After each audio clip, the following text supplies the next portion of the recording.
junkie, addict, crackhead, drunk, dope fiend, contagious, crazy, psycho, prostitute, hooker, felon, lost cause.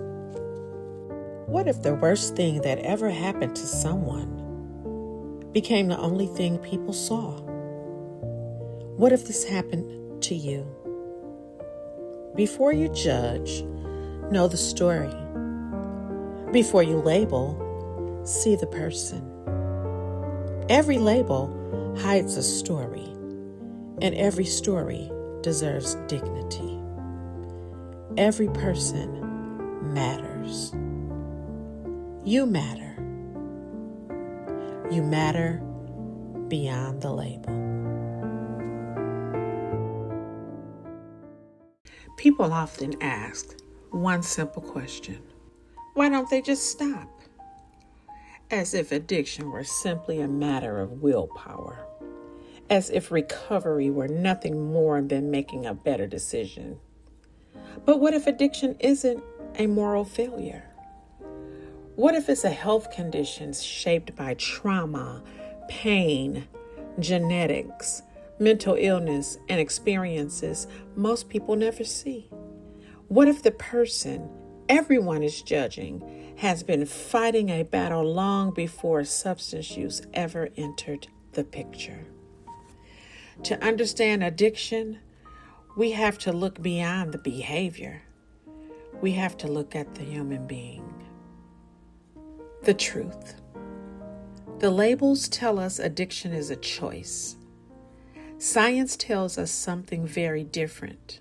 Substance use disorder is a chronic, treatable medical condition that changes how the brain functions. It affects judgment, decision-making, impulse control, and the brain's ability to regulate reward, stress, and emotion. Just like diabetes, heart disease, or depression, it can be managed. It can be treated, and people can recover. But recovery rarely begins with judgment. It begins with understanding. It begins with compassion. And it begins with believing that every person is worth saving. Perhaps we've been asking the wrong question. Instead of asking, "What's wrong with you?" maybe we should ask, "What happened to you?" Because behind nearly every addiction, there's a story. When we reduce addiction to a choice, we reduce people to their worst moments. We overlook trauma, the grief, the mental illness, the abuse, the loss, the hopelessness. We forget the child they once were, the dreams they once carried, the family who still loves them. Recovery doesn't begin when someone becomes worthy of compassion. Recovery begins when compassion reminds them that they have always been worthy.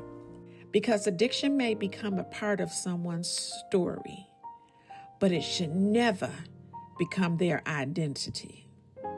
The disease is real, recovery is possible, and every person still matters. Recovery is often celebrated, but for many people, the hardest part begins after the substance is gone. Because while recovery changes a person, it doesn't always change the labels that society places on them.